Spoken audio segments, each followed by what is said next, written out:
बोलिए सतगुरुदेव भगवान की जय। कृष्ण कन्हैया लाल की जय। श्रीमद् भागवत गीता जी के 7वें अध्याय का महात्म्य प्रेम से श्रवण करेंगे। हरे रामा रामा रामा हरे हरे, हरे कृष्णा कृष्णा कृष्णा हरे हरे। भगवान शिव कहते हैं, पार्वती अब मैं 7वें अध्याय का महात्म्य बतलाता हूँ, जिसे सुनकर कानों में अमृत राशि भर जाती है। पाटलिपुत्र नामक एक दुर्गम नगर है, जिसका गोपुर यानी द्वार बहुत ऊंचा है।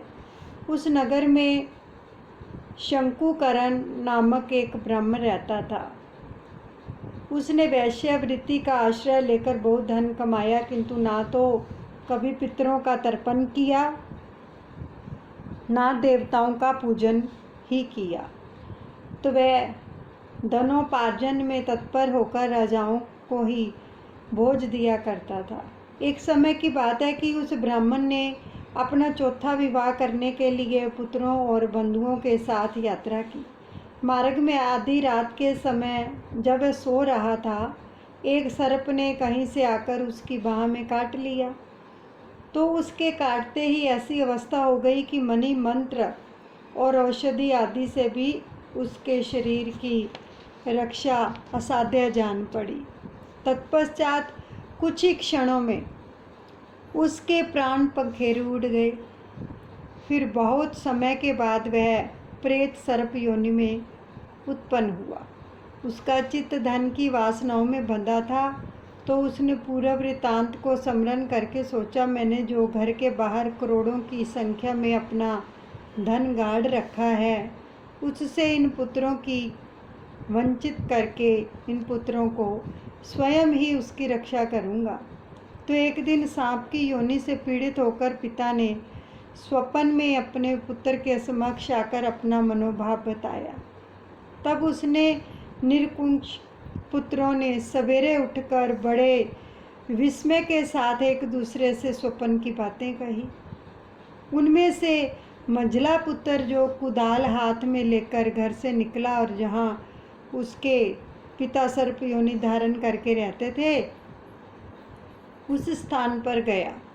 यद्यपि उसे धन के स्थान का ठीक ठीक पता नहीं था, तो भी उसने चिन्हों से उसका ठीक निश्चय कर लिया और लोभ बुद्धि से वहां पहुंचकर बाम्बी को खोदना आरंभ किया। तब उस बाम्बी से बड़ा भयानक सांप प्रकट हुआ और बोला, ओ मूढ़, तू कौन है? किसके लिए आया है? क्यों बिल खोद रहा है? अथवा किसी ने तुझे भेजा है? ये सारी बातें मेरे सामने बता। पुत्र बोला, मैं आपका पुत्र हूँ, मेरा नाम शिव है। मैं रात्रि में देखे हुए स्वप्न से विस्मित होकर यहाँ का स्वर्ण लेने के लिए और कौतूहल से आया हूँ। तो पुत्र की यह वाणी सुनकर वह सांप हंसता हुआ उच्च स्वर से इस प्रकार स्पष्ट वचन बोला, यदि तू मेरा पुत्र है तो मुझे शीघ्र ही बंधन से मुक्त कर। मैं पूर्व जन्म के गाड़े हुए धन के लिए ही सर्प योनि में उत्पन्न हुआ हूँ। तो पुत्र ने पूछा, पिताजी, आपकी मुक्ति कैसे होगी? इसका उपाय मुझे बताइए, क्योंकि मैं इस रात में सब लोगों को छोड़कर आपके पास आया हूँ। पिता ने कहा, बेटा, गीता के अमृत में 7वें अध्याय को छोड़कर मुझे मुक्त करने में तीर्थ, दान, तप और यज्ञ भी सर्वदा समर्थ नहीं है। केवल गीता का 7वां अध्याय ही प्राणियों के जरा मृत्यु आदि दुख को दूर करने वाला है।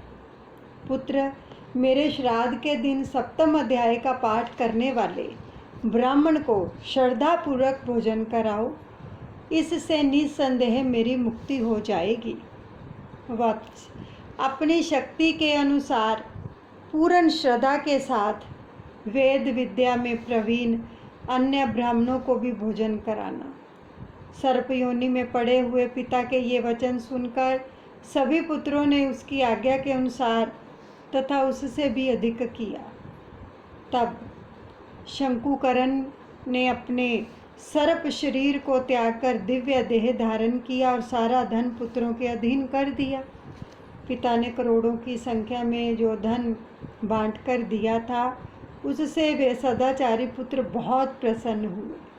उनकी बुद्धि धर्म में लगी हुई थी, इसलिए उन्होंने बावली, कुआं, पोखरा, यज्ञ तथा देव मंदिरों के लिए उस धन का उपयोग किया और अन्नशाला भी बनवाई। तत्पश्चात 7वें अध्याय का सदा जप करते हुए उन्होंने मोक्ष प्राप्त किया। पार्वती, यह तुम्हें 7वें अध्याय का महात्म्य बताया गया है, जिसके श्रवण से, केवल श्रवण मात्र से मानव सब पातकों से जो है मुक्त हो जाता है। अब हम 7वें अध्याय में श्री कृष्ण अर्जुन संवाद को श्रवण करेंगे। ये महात्म्य था। अब संवाद 7वां अध्याय। उसके उपरांत श्री कृष्ण भगवान बोले, हे पार्थ, तू मेरे में अनन्य प्रेम से आसक्त हुए मन वाला और अनन्य भाव से मेरे परायण होकर योग में लगा हुआ मुझको संपूर्ण विभूति, बल, ऐश्वर्य आदि गुणों से युक्त सबका आत्मरूप जिस प्रकार संशय रहित जानेगा, उसको सुन। मैं तेरे लिए इस रहस्य सहित तत्व ज्ञान को संपूर्णता से कहूँगा कि जिसको जानकर संसार में फिर और कुछ भी जानने योग्य शेष नहीं रहता है। हजारों मनुष्यों में कोई ही मनुष्य मेरी प्राप्ति के लिए यत्न करता है और उन यत्न करने वाले योगियों में भी कोई ही पुरुष मेरे परायण हुआ मेरे को तत्व से जानता है, अर्थात यथार्थ मर्म से जानता है। हे अर्जुन, पृथ्वी, जल, अग्नि, वायु और आकाश तथा मन, बुद्धि और अहंकार भी ऐसे यह 8 प्रकार से विभक्त हुई मेरी प्रकृति है। यह 8 प्रकार के भेदों वाली तो अपरा है, अर्थात मेरी जड़ प्रकृति है। और हे महाबाहो, इससे दूसरी को मेरी जीव रूपा परा अर्थात चेतन प्रकृति जान कि जिससे यह संपूर्ण जगत धारण किया जाता है। हे अर्जुन, तू ऐसा समझ कि संपूर्ण भूत इन दोनों प्रकृतियों से ही उत्पत्ति वाले हैं और संपूर्ण जगत का उत्पत्ति तथा प्रलय रूप हूँ, अर्थात संपूर्ण जगत का मूल कारण हूँ। इसलिए हे धनंजय, मेरे से सिवा किंचित मात्र भी दूसरी वस्तु नहीं है। यह संपूर्ण जगत सूत्र में सूत्र के मणियों के सदृश मेरे में गुथा हुआ है। हे अर्जुन, जल में मैं रस हूँ तथा चंद्रमा और सूर्य में प्रकाश हूँ और संपूर्ण वेदों में ओंकार हूँ तथा आकाश में शब्द और पुरुषों में पुरुष तत्व हूँ। पृथ्वी में पवित्र गंध और अग्नि में तेज हूँ और संपूर्ण भूतों में उनका जीवन हूँ, अर्थात जिससे वे जीते हैं वह मैं ही हूँ। और तपस्वियों में तप हूँ। हे अर्जुन, तू संपूर्ण भूतों का सनातन कारण मेरे को ही जान। मैं बुद्धिमानों की बुद्धि और तेजस्वियों का तेज हूँ। हे भरत श्रेष्ठ, मैं बलवानों का आसक्ति और कामनाओं से रहित बल अर्थात सामर्थ्य हूँ और सब भूतों में धर्म के अनुकूल अर्थात शास्त्र के अनुकूल काम हूँ। और भी जो सतोगुण से उत्पन्न होने वाले भाव और रजोगुण से तथा तमोगुण से होने वाले भाव हैं, उन सबको तू मेरे से ही होने वाले हैं ऐसा जान, परंतु वास्तव में उनमें मैं और वे मेरे में नहीं है। गुणों के कार्य रूप सात्विक, राजस और तामस, इन तीनों प्रकार के भावों से अर्थात राग, द्वेष, विकारों से और संपूर्ण विषयों से यह सब संसार मोहित हो रहा है। इसलिए इन तीनों गुणों से परे मुझ अविनाशी को तत्व से नहीं जानता, क्योंकि यह अलौकिक अर्थात अति अद्भुत त्रिगुणामयी मेरी योग माया बड़ी दुस्तर है। परंतु जो पुरुष मेरे को ही निरंतर भजते हैं वे इस माया को उल्लंघन कर जाते हैं अर्थात संसार से तर जाते हैं। ऐसा सुगम उपाय होने पर भी माया द्वारा हरे हुए ज्ञान वाले और आसुरी स्वभाव को धारण किए हुए तथा मनुष्यों में नीच और दूषित कर्म करने वाले मूढ़ लोग तो मेरे को नहीं भजते हैं। हे भरतवंशियों में श्रेष्ठ अर्जुन, उत्तम कर्म वाले अर्थार्थी, आर्त, जिज्ञासु और ज्ञानी अर्थात निष्कामी ऐसे 4 प्रकार के भगत जन मेरे को भजते हैं। उनमें से भी नित्य मेरे में एक ही भाव से स्थित हुआ अनन्य प्रेम वाला और भक्ति वाला ज्ञानी भगत जो है अति उत्तम है। मेरे को तत्व से जानने वाले ज्ञानी को मैं अत्यंत प्रिय हूँ और वह ज्ञानी मेरे को अत्यंत प्रिय है। यद्यपि ये सब ही उदार हैं अर्थात श्रद्धा सहित मेरे भजन के लिए समय लगाने वाले होने से उत्तम है, परंतु ज्ञानी तो साक्षात मेरा स्वरूप ही है, ऐसा मेरा मत है। क्योंकि वह स्थिर बुद्धि ज्ञानी भगत अति उत्तम गति स्वरूप मेरे में ही जो है अच्छी प्रकार स्थित है, जो बहुत जन्मों के अनेक जन्मों में तत्व ज्ञान को प्राप्त हुआ ज्ञानी सब कुछ वासुदेव ही है अर्थात वासुदेव के सिवा अन्य कुछ है ही नहीं। इस प्रकार मेरे को भजता है वह महात्मा अति दुर्लभ है।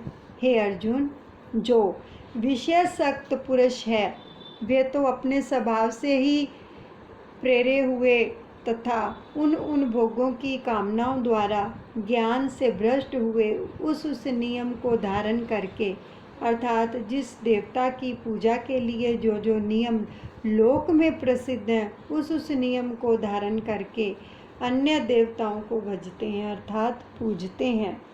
जो कामी भगत जिस देवता के स्वरूप को श्रद्धा से पूजना चाहता है उस भक्ति और भगत की मैं उसी ही देवता के प्रति श्रद्धा को स्थिर करता हूँ। वह पुरुष उस श्रद्धा से युक्त हुआ उस देवता के पूजन की चेष्टा करता है और उस देवता से मेरे द्वारा ही विधान किए हुए उन इच्छित भोगों को निस्संदेह प्राप्त होता है। परंतु उन अल्प बुद्धि वालों का वह फल नाशवान है तथा वे देवताओं को पूजने वाले देवताओं को प्राप्त होते हैं और मेरे भगत चाहे जैसे ही भजें शेष में वे मेरे को ही प्राप्त होते हैं।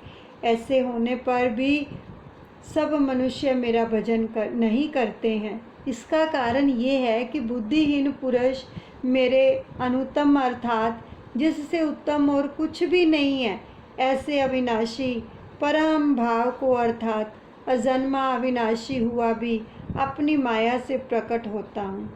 ऐसे प्रभाव को तत्व से ना जानते हुए मन इंद्रियों से परे मुझ सच्चिदानंद घन परमात्मा को मनुष्य की भांति जन्म कर और व्यक्ति भाव को प्राप्त हुआ मानते हैं। अपनी योग माया से छिपा हुआ मैं सबके प्रत्यक्ष नहीं होता हूँ, इसलिए यह अज्ञानी मनुष्य मुझ जन्म रहित अविनाशी परमात्मा को तत्व से नहीं जानता है अर्थात मेरे को जन्मने मरने वाला समझता है। हे अर्जुन, पूर्व में व्यतीत हुए और वर्तमान में स्थित तथा आगे होने वाले सब भूतों को मैं जानता हूँ, परंतु मेरे को कोई भी श्रद्धा भक्ति रहित पुरुष नहीं जानता। क्योंकि हे भरतवंशी अर्जुन, संसार में इच्छा और द्वेष से उत्पन्न हुए सुख दुख आदि द्वंद्व रूप मोह से संपूर्ण प्राणी अति अज्ञानता को प्राप्त हो रहे हैं, परंतु निष्काम भाव से श्रेष्ठ कर्मों का आचरण करने वाले जिन पुरुषों का पाप नष्ट हो गया है वे राग द्वेष आदि द्वंद्व रूप मोह से मुक्त हुए और दृढ़ निश्चय वाले पुरुष मेरे को सब प्रकार से भजते हैं। जो मेरे शरण होकर जरा और मरण से छूटने के लिए यत्न करते हैं वे पुरुष उस ब्रह्मा को संपूर्ण अध्यात्म को और संपूर्ण कर्म को जानते हैं। जो पुरुष अधिभूत और अधिदैव के सहित तथा अधियज्ञ के सहित सबका आत्म रूप मेरे को जानते हैं, अर्थात जैसे भाप बादल धूप और पानी और बर्फ ये सभी जल स्वरूप हैं, वैसे ही अधिभूत अधिदेव और अधियज्ञ आदि सब कुछ वासुदेव स्वरूप है।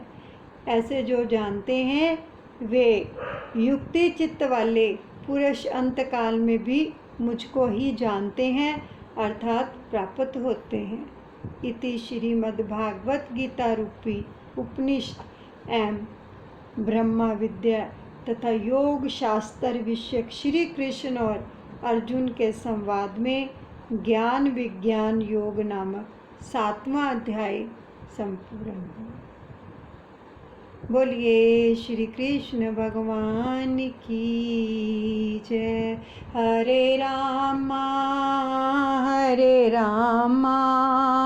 रामा रामा हरे हरे, हरे कृष्णा कृष्णा कृष्णा हरे हरे। हे प्रभु मेरे गुरुदेव, ये 7वें अध्याय का फल जो है हम अपने पितरों के अर्पण करते हैं। आप उनका उद्धार कीजिए, उनको सद्गति प्रदान कीजिए। आपके आशीर्वाद से संपूर्ण विश्व में जो भी सद्गति को प्राप्त नहीं हुए उनको इस 7वें अध्याय का फल अर्पण करके प्रभु उन पर कृपा करें और उनको सद्गति प्रदान करें, ताकि वो सभी रूहें आपके श्री चरण कमलों में सुरखरू होकर अपनी जीवन यात्रा को सफल करें और सदा सदा आपके चरणों में रहें। बोलिए सतगुरुदेव भगवान की जय। श्री कृष्ण कन्हैया लाल की जय।